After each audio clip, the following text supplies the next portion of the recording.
So we want to like form the world of diagnostics so that anyone, whether you're at work or you're at home or you have a kid or you bought a new house or you just moved or something strange is happening in the air and you just want to figure out what it is, you don't have to guess anymore. You can actually find a way of testing it and getting a real answer and moving forward. If we can deliver that promise, that is like a huge social movement we can be part of. Whether it's generative AI creating fake images and videos, corporations not doing what they claim, or governments becoming more opaque, we're living in a world of mistrust going into 2026. The situation is leading people to search for certainty and authenticity. And that's true for social media videos as well as the water and food that we consume. So what if there was an app, kind of like Uber Eats, that could connect you to any test for anything at any time? Like whether your coffee beans are really from Honduras, or if that whey protein shake really has the ingredients it claims on the back. Well, that's the vision of Johnny Pujol, the co-founder of SimpleLab. After studying economics and landing a job in New York City, working as an analyst in the exciting new industry of clean energy financing, Johnny just wasn't satisfied. Many of his idols had science degrees, and so he went back to school, this time at UC Berkeley, where he applied to the water chemistry program 3 times before finally being accepted. After watching a TED Talk about India's sanitation and water crisis, the call to action was, if you want to help, just come. And so he asked the TED Talk host on a whim for a job, and they accepted him. And so after graduation, he moves to Gujarat and becomes an engineer at a chemical company. This sense for adventure sets the tone for the next decade of his life. Johnny goes from India to Mexico to work at a development bank. He comes back stateside to work an engineering consultant, and even becomes the face of a vacuum cleaner brand on QVC, just on the side. In fact, he was in the process of launching a tea tin company with a Norwegian couch surfer that he met from renting his couch on Airbnb in Berkeley when an old professor reached out to him with a life-changing opportunity. Out of the blue, almost, a close kind of confidant mentor from Berkeley messaged me and said, hey, we have a grant we have won that has a commercialization component associated with the grant. He said, and this related to my work in India. He said, we think you'd be, and I've been now unenrolled from campus for a while, we think you'd be great to lead this grant as the PI. Now, being a PI on a grant is like a really big job. It's usually something like the professor would have or the head of a department would have. And here I am having like kicked the can around the street for the last 10 years, and I get the chance to be the PI on a grant through this weird, essentially a loophole that required whoever was the PI on this grant to commit to commercializing the technology. So it's not just about doing the lab work on campus and doing the research. It was about commercializing the technology. And that was about $100,000. And it was the most amount of money anyone ever given me before. And the idea was to build an electrochemical remediation system for arsenic in groundwater. Something I'd had some experience with in India and had some experience with in campus at Berkeley. So I wasn't starting from zero, and it sounded a bit like crazy, but electrochemistry is both like really impressive sounding, but also it's like magic. It's really, it's fairly straightforward in some regards, but it's also very exciting and cool and interesting. There's lots of possibilities. So we started building real world building, like pilot versions of this electrochemical arsenic remediation system. At this point, I'm probably about 30 years old, and I'm able to pay myself like about $4,000 or $5,000 a month as I develop this pilot. And it's a tank, and it has like metal things in it, and it's connected to a computer. And with the computer, we can control the current density on these metal sheets. And with that current density, we can selectively capture and remove arsenic from a water supply that's being piped through this tank. And it actually works, which was crazy. And I was like getting more and more excited about it, learning about who would need this product. Small communities mostly, and moderate sized communities that have like arsenic issues in their groundwater. Going down to several of these communities, piloting the project, our little pilot thing worked. But it wasn't a clear business case. Like just because it worked, the excitement of it working started to go away when I realized just because it works doesn't mean I have a business. And that was a hard, maybe like 4 months to grapple with, because I felt like I was like kind of feeling like I was taking off, you know, like I was like, oh, finally, like something I'm doing is like, seems right. It's like using some of my skills all combined together, and it's working. But then it was like, well, it's working technically, but no one wants to buy it. No one can even commit to buying it. I can't even figure out who the buyer is. Everyone would say, hey, this is awesome. Yes, you can install your pilot over here next to the shed and you can run it for a few weeks. And, people would be kind of interested in the results of the pilot, but no one was like, oh yeah, here's $50,000 or here's $5 million. That doesn't happen. It was just conversations about the pilot. And I was now running out of the $100,000 we won that grant. Like 1 or 2 months left, maybe like $15,000, $20,000 left. And I went and I called up my father and I was like, I don't know what to do. I can't seem to get it right. This thing's working, but it's not working. I was like, I think I'm just going to go and do full in on the novelty tins thing. And say, well, before you give up on SimpleWater, because that's what we were calling it at the time, before you give up on SimpleWater, is there anything about that product that you're building, anything about this experience with SimpleWater and eCar that's working? And I said, well, aside from the technology itself working, the thing that's working best is when we go to these towns and talk to the people in them about the arsenic in their water, they're all very interested in having conversations about their water quality. They have questions about arsenic. They have questions about lead. We were in Central California at the time, so questions about uranium, which is often associated with arsenic down there. And we have these really engaging conversations with like 5, 10, 20 people in the town about water quality. And I credit my father to this day with the fact that he was like, well, then why don't you sell water tests? And, my gut instinct might have been like, no, it's a crazy idea. But then I think it stuck with me for a couple minutes, hour later, I'd completely convinced myself that SimpleWater was going to become a water testing company. Now, Flint, Michigan had become, at this point in time, a very serious concern on the national scale. And so it wasn't hard to imagine a lot of people wanting to test their water at home. And so we completely changed the business. And SimpleWater, the company that was selling an electrochemical arsenic remediation product, retooled completely. We hired a whole new group of people. We said we are going to sell user-friendly water tests to people online. We built a brand called TapScore to do that with. And we said, well, sell TapScore water testing kits. And people can search the internet for water tests. They will find our product, and we will enter the world of selling water tests. And I would argue that was the first time I really succeeded at something in a way that was, I felt genuine pull, as they say in the sales world, right? Like people wanted to buy these things. And we were off. Like people were buying these test kits hand over fist. It was almost too easy in the beginning in some sense. Granted, we weren't selling a lot of them, but like we were actually selling them. And that was, at the moment, it was an incredible feeling. Super validating. It's like when you put your food out or something and people come over and tell you it's delicious and your plate everyone takes all the food off of your plate because everything you've cooked was so delicious. You are right. You did a good job. It's like that real sense of validation. Probably the first time in my life I'd ever really felt that. And it helped that we'd almost run out of money at the same time. And so we were able to barely keep ourselves above water. At that moment, there was a gentleman named Julio Laverne. Julio Laverne joined me early on in that transition. And Julio had enormous amounts of hunger for starting a business. I didn't really know if I had that hunger in the beginning in the same extent. My father had it. I think Jorgen had it, the creative guy. And Julio had it as it eventually became the CTO.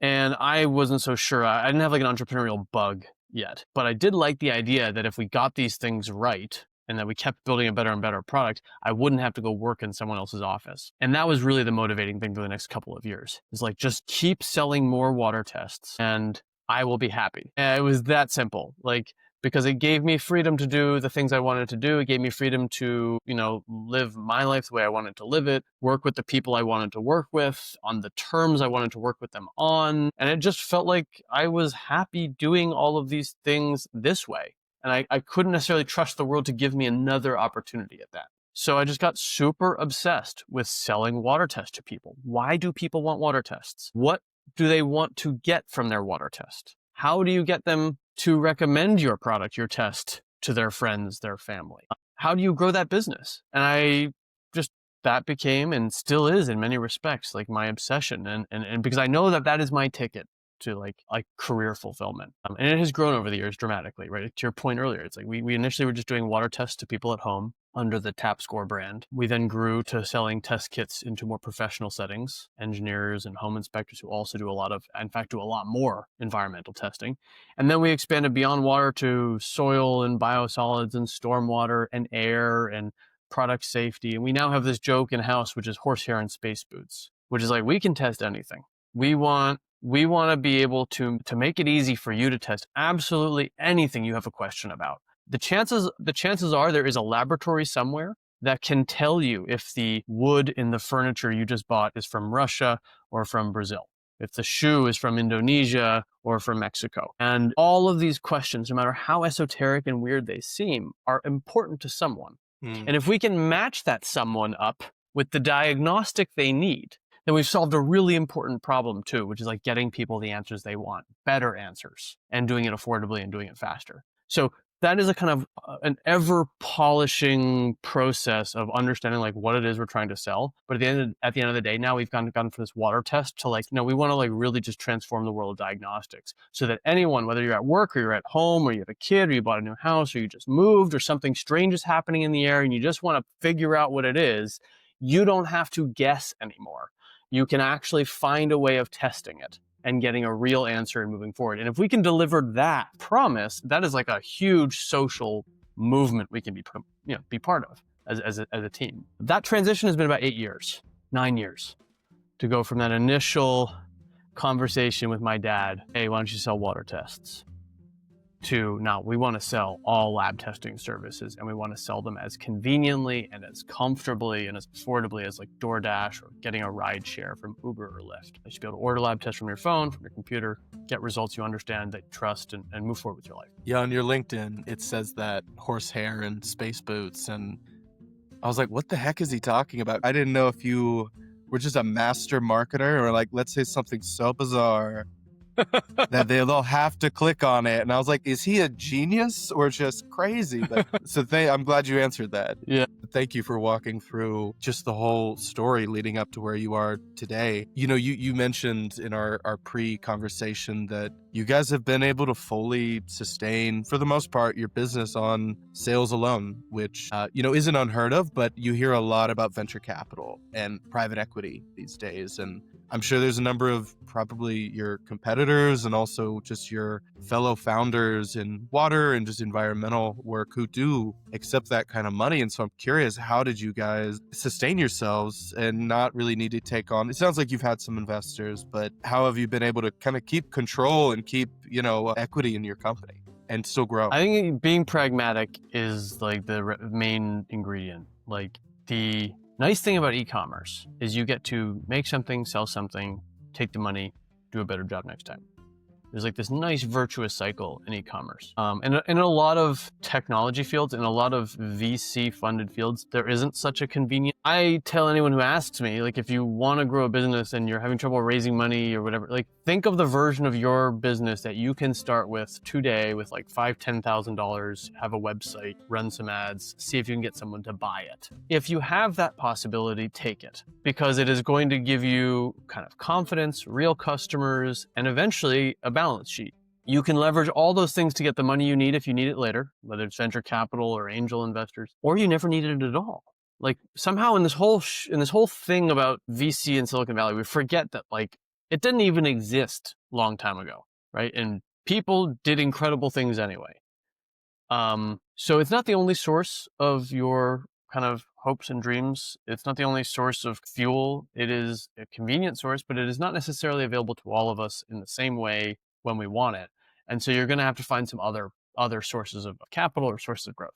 Now, we at certain times along the journey here, we're like doing this virtuous cycle thing where you kind of take the money you have, run ads, sell a product, have more money, run more ads, get better at this process as you go. Sometimes you do need to like raise a significant amount of money, either because you're not paying people enough yet and you've run out of time, or you need to make a serious investment. And we found that by building some traction and some growth, it was fairly easy to find angel investors who were kind of bought into the mission, such as it was, and like more than capable financially, just having enough money in their bank accounts to like write you a check for $50,000, $100,000, $250,000. And we did that a lot in the beginning. We found people who cared about water quality, cared about the environment, liked what we were doing. Maybe they weren't part of a very sophisticated venture investment architecture process, but they had the resources, the passion, and frankly, the interest. Like, most of these angel investors, like they also wanted to be on this journey, also wanted to be part of a team where it's like, let's like crack the code on something. So that was how we fundraised. We fundraised through essentially being like, hey, like I need your help, mostly financially, but in any other way you have at your disposal. Here's what we've done so far. If this excites you, if this interests you, like by all means, let's fucking go. And we did that a couple of times. We never raised what I think the industry would consider like a significant round. Like it was always like safe notes and people coming in with various check sizes at random. We even raised money from people we never met before. My first venture capital check was from Mazarine Ventures, a fellow who I didn't know at the time, but I've become very close with, John Robinson. Messaged on LinkedIn and made our first kind of like formal VC style investment in our company. That then once you get like a real venture capital firm to kind of get interested and excited in you and invest in you, it opens up the rest of the VC world in a kind of new way. So like so many things, it's like, what is that crack that kind of gets you into that next tier? Well, that first VC relationship really helps you get the second or third or fourth. It really helps you kind of grow the business in a more patterned, tried and true way. You kind of get access to the league of people who are professionally investing. But we just kept growing, frankly, and never really needed a huge amount of money. On several occasions, we would reach out to investors and say like, hey, like I don't like where our cash flow is right now. Like we need some more money so that we're like stable through this period, or so that we can hire these 2 or 3 people that we know are going to be quite expensive.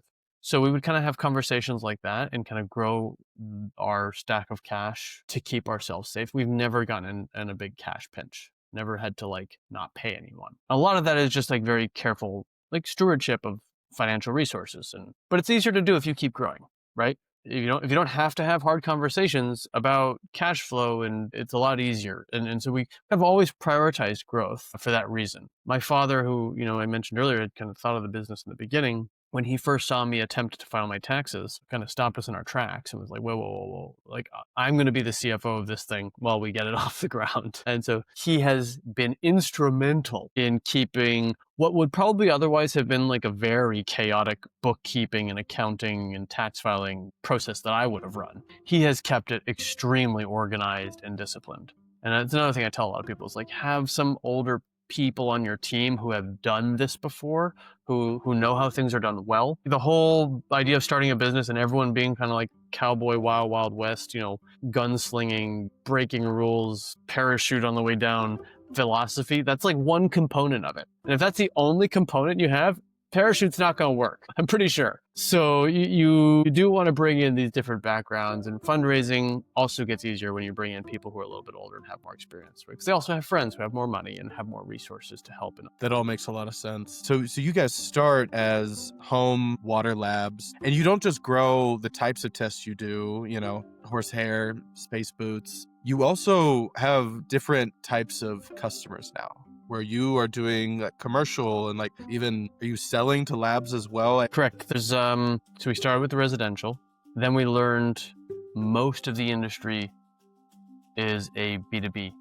industry. It's usually like regulations driving some kind of required sampling and testing. And this is for water, but it's also for other matrices. They're called matrices in the industry. Like water is a matrix, groundwater is a sub-matrix of sorts, stormwater is a matrix, it's dirtier, has to be analyzed differently. Soil is now solid and much dirtier, different matrix. Food has its own types of matrices. You've got like dairy and liquid matrices, you have solid matrices, you have kind of gooey middle ground matrices, mixed matrices. Air is a matrix. We moved from drinking water as the only matrix to all of these other matrices over time. And as we were doing that, we also realized our customers would change. Water testing customers initially who were at home and taking care of a family or concerned about their health, very, very small portion of the laboratory market.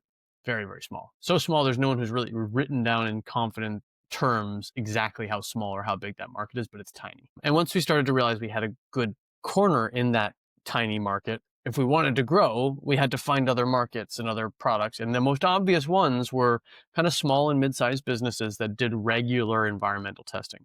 Home inspection teams, plumbers, filtration companies, property management companies, small and large engineering firms, manufacturers. A lot of our country is built by people who need to ensure the product quality of what they're doing and who need to also abide certain regulations. And that huge beautiful bouquet of businesses and people out there drive most of the lab testing market. And we had to learn who they were, how they needed our product to operate, because it's very different. For example, if you're collecting a sample out in a lake somewhere for the county and there's no Wi-Fi, there's no internet, maybe you're even rowing a canoe out into the middle of the lake and 2 feet down, need to collect the sample, a whole different experience than like mom or dad pulling on the tap. Moreover, it's not always water. Sometimes it's dust. Sometimes it's dangerous stuff like asbestos. How do you rewrite your sampling instructions? How do you ship kits with appropriate chains of custody and legal documentation associated with them? The product starts to change. These same people now no longer need one test, but they need like 200. So you need to change your pricing, play with your pricing models, figure out how you're going to kit and bundle the product. People need to pay with purchase orders. My God, purchase orders are the most frustrating things in the world. Like, I never even thought about it before. I figured, oh, it's credit cards. Everyone's going to swipe a credit card. Because if you're selling on e-commerce, you're taking credit cards or maybe crypto or something. But like, it's an online digital transaction. With businesses, you have to learn how to play in this very horrible space of purchase orders and invoices and estimates and credit Net 30. terms. Net 30, net 45, net 60, contingencies, right? And you have to build those into your product. And it has to be, if you're trying to sell people like we are on the fact that like we're making something easier and faster, it has to be easier and faster. And so you need to do all of these old school things like purchase orders and invoices and estimates and credit terms and net 30 and net 60. You have to incorporate that into your product, but you can't let it break your product or slow down your product because after all, you're promising speed and ease. So that was really painful and difficult to figure out. And it's not fun. It's like those aren't the fun parts of the startup journey. Like you don't set out to be like, oh, we're going to make it really easy to match up a purchase order with an invoice when the user purchases online. No, but that takes months of time to really get right. That transition from residential to commercial, I would largely characterize by a bag of nails, like this thing with purchase orders and invoices, and then there's all pricing terms and bundling products and paperwork, and it was difficult, but actually very enjoyable from the standpoint of like, hey, when you do make commercial sales, you have good customers who are going to keep coming back to you on a regular basis, who are proficient in what they are doing, whose advice now is really important to us towards growing a bigger and better product. Residential customers, maybe only 25% of them will come and order a second time. You don't need to test your tap water that often. And if you have a certain concern about like the dust in your attic or the dust in your kitchen being asbestos or lead, you test it once or twice and it's done.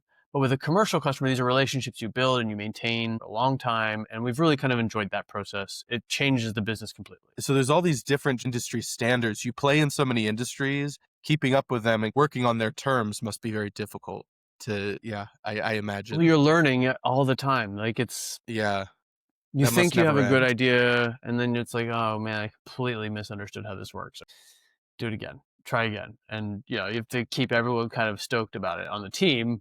Because you've said like, hey, build this thing, and they build it. And if it doesn't work that way, you're going to look like an idiot. So, okay, we made a mistake. We have to build it this way now instead. And then from a material standpoint, like you said, sampling things like cosmetics, very different than sampling drinking water, right? For drinking water, you tell people go to the kitchen or the well and turn on the spigot, collect your sample, put it back in the bottle. But for other things, it's like, how do you sample cereal or makeup or suntan lotion? Well, it's weird and awkward to be like, okay, I'll take the suntan lotion and put it in a bag and send it to us. You have to change these practices. It is cool. I mean, I'm embarrassed by how much I like this now. Like, it's so interesting to see how the world produces these facts. Food is fascinating. Like, I think it's my favorite of all. Like, the amount of testing that goes into food testing from the agricultural standpoint, from the import, export, from distribution, when it's on the shelf, like all of the testing that goes into food testing it's mesmerizing and it is regular. So it's a great business too. Sure. And I think as the world changes as much as it is changing, the market we're in is going to really be a very rewarding place to be. Because people have more and more questions about not just their environment, their tap water, but people have a lot of questions about the products they consume, the things they put on their body, even the furniture that they just purchased and installed in their living room. Like, people are getting smarter and more attuned to their exposures. And the lab world, I think, is a very exciting place to kind of start answering those questions rather than us all just waiting on random blog articles and social media posts about like, there's a lot of BS. And so being able to deliver like science-based answers to questions is a great place to be right now, but was never part of the initial mission. How many tests do you sell per month right now? Now we're I don't know the exact number, but thousands.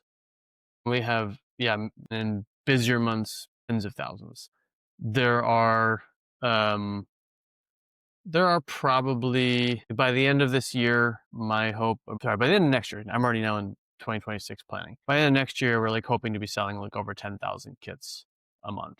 And that is an increasing share of those are coming from businesses. So we want to completely satisfy the consumer market. We want people who have questions about these tests to find us, to use our service, and to really love the product, refer other people to it, come back to us when they have their next set of questions. But in terms of like winning an actual significant share of this market, this testing and instrumentation industry, it is a B2B industry. It's probably 98 or 99% of the overall market. So we're spending more and more of our effort winning kind of that category right now, because frankly, it requires a lot of change to our product. We were initially a consumer product, and we've learned how to become a B2B product, but it has not been without tripping and falling and sweat and blood and tears.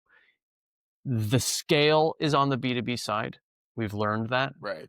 And now we're pursuing it with like, what do you say? We're pursuing it with like full tank of gas. It's exciting. And so you mentioned it, that you want to be the DoorDash of testing. How are you guys accomplishing that? Are you going to get an app? Or is there going to be delivery service? What does the DoorDash of testing look like as you go into 2026, 2027, beyond? So I think if you have any question at all about the world around you, frankly, even if you have a question about yourself, and one day we want to do clinical testing. Right now we do all non-clinical. I won't get into the reasons for that, but it's frankly it's an easier business model to keep it focused right now. If you have any questions about the world around you, food, water, soil, air, furniture, clothing that you're wearing, cosmetics that you're putting on your face, we want to make it very easy and enjoyable to go onto an app like a DoorDash app and be like, hey, I have a question about food test, it's dairy. I'm nervous that this yogurt is not actually dairy free, something like that. You should be able to kind of make that selection, place an order for a test kit from your phone. You can already do this actually, but it's from a web app. We want to increasingly improve that user experience to the point where anyone and everyone feels just as comfortable ordering testing as you do ordering like restaurants, as you do ordering a car, as you do, frankly, playing in the stock market. Like the way in which a lot of the apps now make it so easy to buy and sell shares or buy and sell cryptocurrency.